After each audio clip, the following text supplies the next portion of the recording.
Renaldo, mirë se erdha. Mirë se të gjeta, Klea. Atëherë nisim me protestën e cila ka marrë jehon dhe nga mediat ndërkombëtare. Kanë kaluar afro 2 muaj dhe sot bëhen 45 ditë. Si e shihni ecurinë e saj dhe çfarë pritet të ndodhë? Nëse dikush do na thoshte ne përpara 45 ditësh që do ketë një protestë, që qytetarët do ngrihen pa i thirrur asnjë parti për të protestuar për mjedisin e për të protestuar për çështjet që shqetësojnë, askush nga ne nuk do ta besonte. Nëse do na thoshin që kjo protestë do zgjasë 45 ditë, do të ishte akoma më pabesueshme, po ja që jemi sot në ditën e 45 në një protestë qytetare të thirrur nga qytetarët, nga asnjë parti politike që kërkon drejtësi për çdo gjë që ka ndodhur në këtë vend. E ka tejkaluar tashmë kauzën e mjedisit, kauzën e Zvërnecit, edhe ka shkuar deri në kërkesën për dorëheqjen e kryeministrit. Çdo protestë qytetare është një lajm i mirë, aq më tepër kur qytetarët ngrihen vetë pa i thirrur askush. Çfarëdo që të ndodh me këtë protestë, unë mendoj që protesta e ka bërë një ndarje në historinë e Shqipërisë, siç flasim protesta e viteve 90 e studentëve, para lëvizjes studentore dhe pas lëvizjes studentore, mendoj që tani më do flitet para protestës qytetare dhe pas protestës qytetare, ose para revolucionit Flamingo dhe pas revolucionit Flamingo, sepse ka nisur një zgjim qytetar, kryesisht i brezit të ri që deri tani ka qenë apatike dhe ne nuk e kemi parë shumë të angazhuar. Sikur vetëm për këtë, shumë mirë që ka ndodhur kjo protestë. Ju jeni çdo ditë në terren? Po, jam çdo ditë në terren, duke raportuar për News 24 edhe duke folur me qytetarët, duke takuar dhe duke parë se cilat janë shqetësimet e tyre nga afër. Çfarë pritet të ndodhë, duke qenë se ti ke komunikim dhe me qytetarët dhe je gjatë gjithë kohës në terren, duke marrë informacione, duke parë protestën nga afër, si pritet të jenë ditët në vijim? Duke qenë se kjo protestë nuk ka një organizator apo një grup organizator, askush nuk merr dot vendime për protestën, që fillon në këtë datë dhe mbyllet në këtë datë, siç mund të ndodhi me protestat e organizuara nga partitë politike apo protestat e strukturuara. Kjo ishte një protestë që nisi papritur dhe në këtë protestë ka shumë grupe njerëzish, shumë grupe interesi, ka ambientalist, ka biznesin e vogël, ka grupe të operatorëve turistik, ka qytetarë të paangazhuar, ka grupe të ndryshme që janë bërë bashkë për një qëllim dhe askush nuk e di se çfarë do ndodhi tani me protestën. Në fakt kanë deklaruar që ka 3 grupe organizatorësh. Ke informacion ti për këtë? Nuk di të ketë 3 grupe organizatorësh, unë me çka parë aty ka më shumë se sa 3 grupe organizatorësh. Aty janë të gjithë ata që marrin pjesë në këtë protestë janë organizatorë të gjithë tyre. Grupi i organizatës të Bunkeri me Arnen Sulën me Daullet janë një grup organizator, grupi që bëjnë gjën e vet, ato piktoret motrat paja që kanë bërë atë këndin e fëmijëve janë një gjë tjetër, grupi që merret me koordinimin e fonisë është diçka tjetër, qytetarët që vinë dhe marrin pjesë aty, pra secili është organizator i gjës së vet, nuk di të ketë një organizator që e drejton, sot do bëjmë këtë, nesër do bëjmë këtë, është një protestë që secili e organizon dhe ka detyrën e organizimit të kësaj proteste, çdo njeri që është në shesh. Kush janë kategoritë sociale që e mbështesin më shumë këtë protestë? Kjo është një protestë që ka një shtrirje më të madhe se sa thjesht të rinjt. Ne kemi thënë deri tani është protesta e xhenzive, po një ditë duke ikur për një protestë pash një gjysh, një baba dhe nipi në karrocë që po iknin të tre në këtë protestë. Në këtë protestë ka qenë nga pensionistët, të rinjt, profesionistët e lirë, Gen Z, fëmijët, turistët e huaj që vinë këtu, diaspora shqiptare i përfshin të gjitha, që nga fëmijët në karroca që vinë edhe vizatojnë të sheshi e deri te pensionistët që nuk u del pensioni. Unë doja të di se si është atmosfera e vërtetë e protestës, duke qenë që ti e ndodhur çdo ditë në bulevard. Si është realisht? Është protesta më e bukur në botë Alban.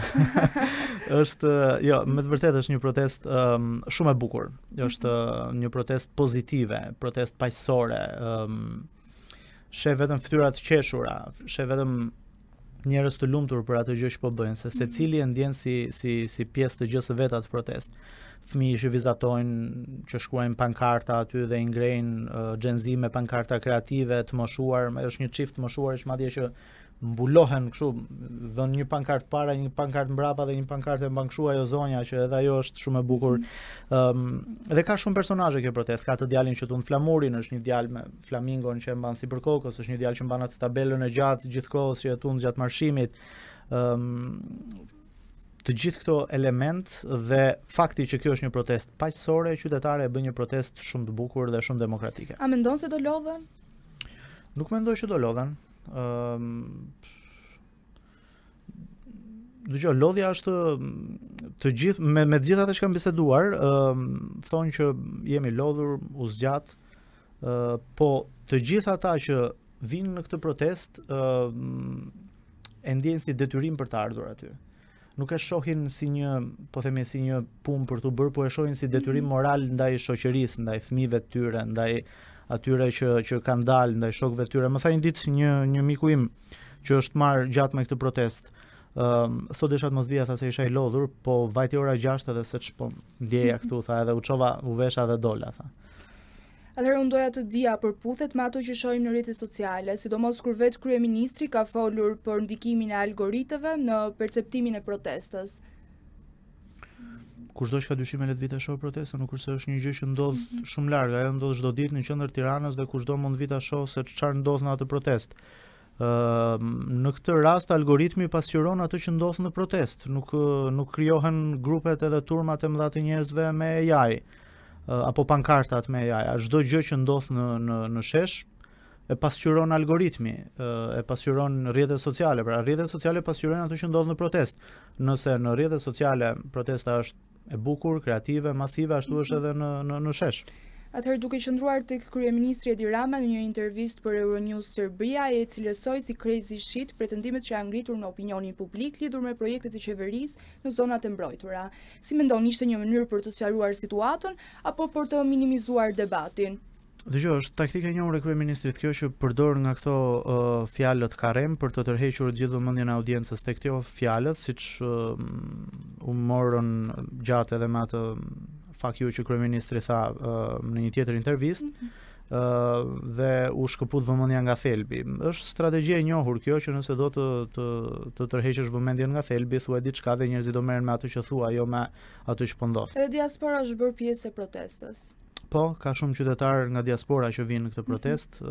Dje kishim disa intervista live në News 24 të qytetarëve që kishin ardhur nga diaspora, enkas për këtë protestë dhe njëri prej tyre madje tha që jam i nderuar që marr pjesë në këtë protestë, sa se kisha pritur, as e kisha menduar që mund të ndodhte diçka tillë. Po kemi para dy protesta të mëdha kombëtare që kanë ndodhur që ka marrë pjesë edhe diaspora. I kemi parë të vinë të organizuar, do të vinë edhe në një tjetër protestë që është lajmëruar nga organizatorët.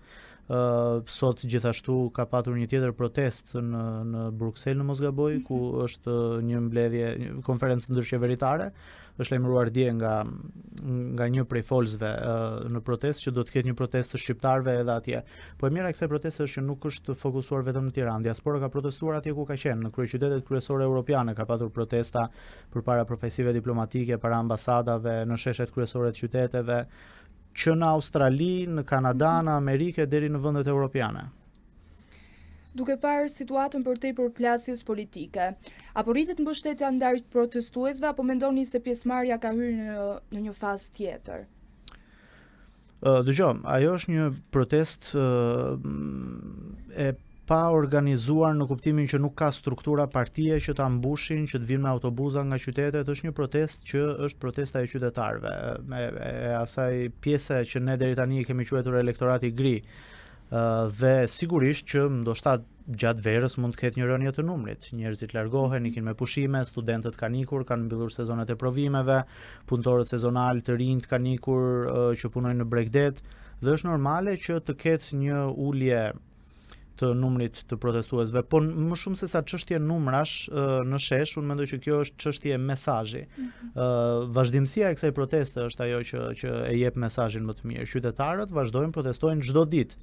Dhe ne nuk kemi parë në historinë e Shqipërisë një protestë kaq të gjatë, 45 ditë, dhe dje u tha gjatë protestës që edhe gjatë gushtit do të vazhdoj protesta. Pra, e rëndësishme është që protesta në aspektin qytetar është të vazhdoj, sa më shumë protestë të ketë, aq më mirë i bën demokracisë. Pastaj numrat vinë, ikin qytetarët, largohen, bashkohen, do të vi diaspora, ndoshta do të rriten numrat. Do ikin me pushime qytetarë, ndoshta do bien numrat, do vinë studentët në shtator, ndoshta do rriten numrat. Pak rëndësi ka. Rëndësi në këtë pikë ka që protesta po vazhdon dhe ajo që është më rëndësishme është paqësore. Sipas jush, në cilat drejtime ka ecur përpara Shqipëria dhe cilat janë sfidat më të mëdha? Në cilat drejtime ka ecur përpara? Sigurisht që ka ecur përpara, janë procese historike këto që nuk varen nga kush është në qeveri. Kushdo që të jetë, vendi do ta bëjë një përparim, por ka shumë çështje që kanë mbetur pas. Shqipëria dhe janë të shumta çështjet që jo kanë mbetur pas, po janë pothuajse të paprekura. Çështja e shëndetësisë është njëra nga këto. Është skandaloze që ne të mos kemi ilaçe të kimioterapisë në spitalin onkologjik. Çështja e arsimit, siguria në shkolla, siguria rrugore, siguria ushqimore, çështjet e të drejtës së pronës, ndërkombëtarizimi i tregut të punës, janë gjëra që janë dhe kanë mbetur shumë brapa, pavarësisht zhvillimeve që vendi ynë ka dhe pavarësisht aspiratave që ka për të antarësuar në Bashkimin Evropian. Po nuk mund të bësh antar i vendit i Bashkimit Evropian nëse në vendin tënd vdesin njerëzit se nuk ka ilaçe për kancer. Po flasim për gjëra bazike. Puna juaj ju ndan me studios dhe terrenit. Në fakt unë doja të di se sa e vështirë është ta përballoni këtë ritëm dhe a ka momente ku ndjeni i lodhur? Jo, nuk ka asnjë moment që unë ndihemi i lodhur. Unë kam punuar për shumë vite si gazetar terreni, më pas natyrshëm kalova në studio me një emision në studio, pastaj në redaksinë e lajmeve, si speaker i lajmeve, si moderator emisionesh. Po kushdo që e ka provuar një herë terrenin nuk shkëputet dot nga terreni dhe unë po e shijoj shumë tani që jam edhe në terren edhe në studio duke raportuar për protestën se është ajo dëshira e gazetarit për të qenë aty ku ndodh lajmi në momente të rëndësishme. Unë kam kërkuar vetë dhe kam gjetur edhe dakordsinë e kolegëve edhe të drejtuesve të televizionit ku punoj që kur ka çështje të rëndësishme, protesta, zgjedhje apo tema të rëndësishme, unë të jem edhe në terren, jo vetëm në studio. Se ka tjetër adrenalin terreni edhe tjetër adrenalin studio, po për sa kohë unë e bëj këtë punë me dëshirë, nuk kam ndier në asnjë moment lodhje deri tani. Ti the nuk kam ndier në asnjë moment lodhje dhe e shijoj pjesën e terrenit dhe studios. Në fakt unë jam shumë kurioze të di se si është sjellja e protestuesve ndaj gazetarëve. Nuk bëhet fjalë protestuesit me njëri tjetrin, por me ju gazetarët.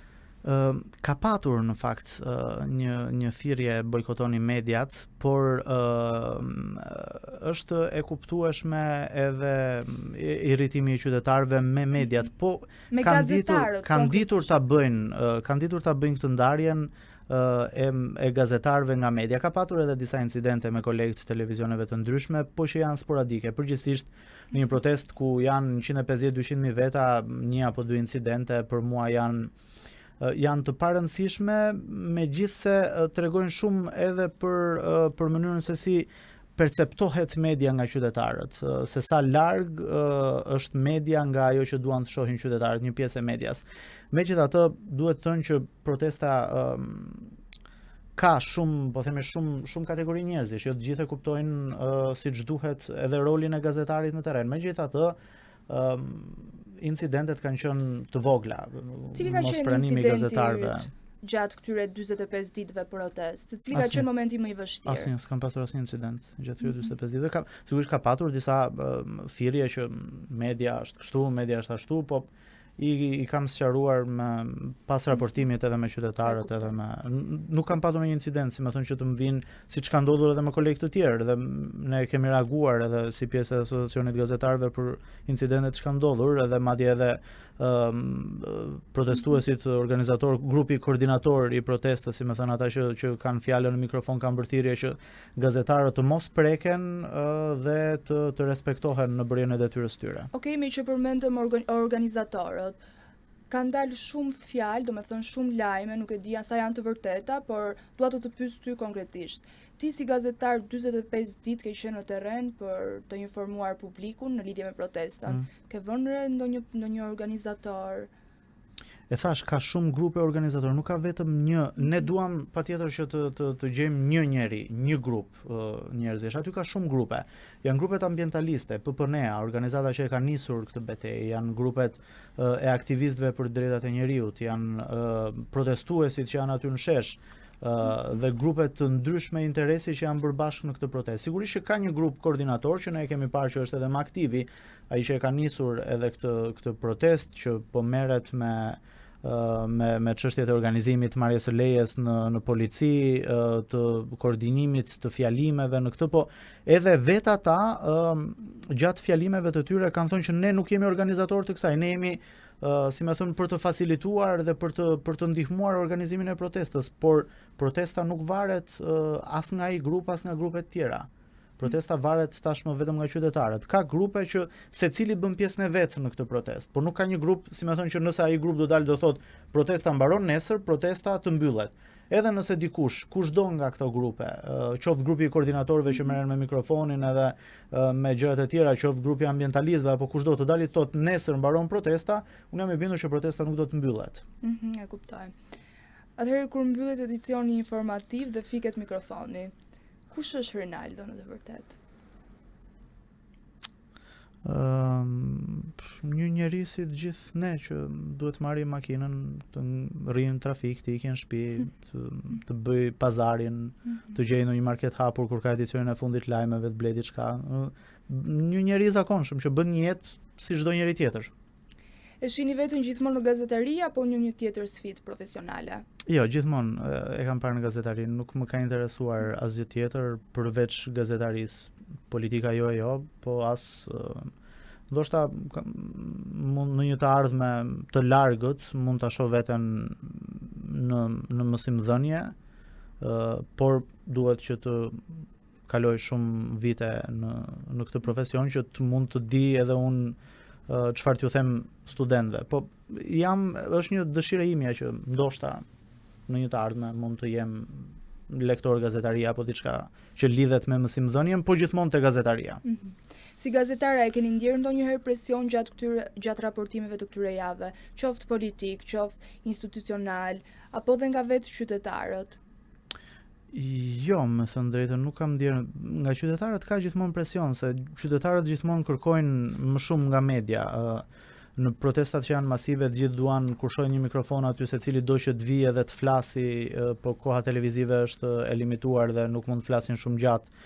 Ky është presioni më i madh që unë kam hasur, po nga institucionet jo, nuk s'kam patur ndonjë presion. Nëse do të kishit mundësi t'i drejtonit një pyetje kryeministrit dhe një pyetje kreut të opozitas, cila do ishte ajo?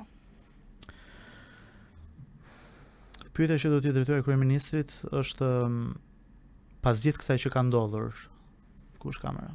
Pas gjithë kësaj që ka ndodhur, ende vazhdon të mendosh njësoj si ditën e parë të kësaj proteste, që ajo është një protestë me agent, me spiun, me çdo gjë tjetër, apo mendon që duhet të reflektosh pak lidhur me këtë protestë dhe të ndryshosh qoftë qasje, qoftë mënyrë komunikimi apo edhe qëndrime për çështje të caktuara? Po kreu të opozitës, Berishës. Së di s'kam ndonjë pyetje për Berishën. A është penduar që e sulmoi protestën ditët e para dhe pastaj filloi e mbështeti? Po përderisa e ka mbështet, do të thotë që është penduar. Ndoshta edhe nuk është penduar, po ja deshi puna që ta mbështeste kur e pa masivitetin që ajo mori. Atëherë edhe një pyetje për në fund, për mbyllje të kësaj bisede. Unë i përkas Gen Z. Çfarë mesazhi do të na jepi të gjithë ne të rinjve? Bëni atë që mendoni ju se është e drejtë dhe mos dëgjoni atë që thon të rriturit.